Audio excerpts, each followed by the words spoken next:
చూడండి ఫ్రెండ్స్, అశ్విని వాళ్ళ ఇంటికి వచ్చింది రితిక. అయితే ఏం చేస్తుందంటే చికెన్ చేయించుకుంటున్నా మా చెల్లితో నేను ఈ రోజు. ఊక మా అక్కనే వేసి పెడుతుంది కదా పాపం, ఎందుకు తీయని మా అక్కకి ఎందుకు కష్టం అంటే ఏం చెప్తాను అయ్యాల చికెన్ మరి ఎట్లుంటుందో మీకైతే చూపిస్తా చూడురి ఎట్లా చేస్తానో. తర్వాత తిన్నాక టేస్ట్ మనోళ్ళు చెప్తారు సరేనా. ఇవి ఆల్రెడీ మిరపకాయలు 2 కోసిన, అందులో వేసినాం ఉల్లిగడ్డలో 2 వేసిన, ఓ టమాటా కోసిపించింది మా చెల్లెలు. ఇక చికెన్ తెచ్చిండి ఇక మా సందువన్లోడు బొర్రోడు బుట్టోడు మరి ఏమున్నా మరి కాగు పెంచినట్లు పెంచి మొత్తం బిందెలా కడిపోలే. ఇక అల్లం కింద స్పూన్ తీసుకోండి మస్తు.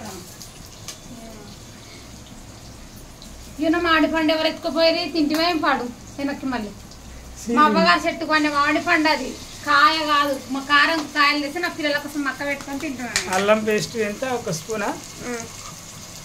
ఎక్కువ ఎందుకు అల్లం వాసన వస్తుంది చాలంతా. అల్లం వాసన వస్తుంది.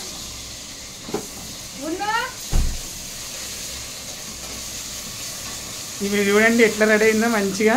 కొత్త పెళ్లి కూతురు లెక్క తయారైంది. అవును మా కదా, చెల్లి వచ్చింది కదా అందుకే తయారైనా మా చెల్లెల కోసం. మా చెల్లి వచ్చింది. అది కాదు అసలు ముచ్చట ఏంటంటే ఆమె కూర చేస్తానని నచ్చింది, అందుకే నేను చేస్తాను. నీళ్ళు డబ్బుడు కూర అనుకోరా, నేను తినలేను. మంచిగా నూనెలో గోనించుకొని తిన్నాను అనుకో, మంచిగా ప్రశాంతంగా చేయొచ్చు. 10 మందికి అంటే ఒక 1/2 కిలో చికెన్ 10 మందికి చేస్తుంది నీళ్ళు.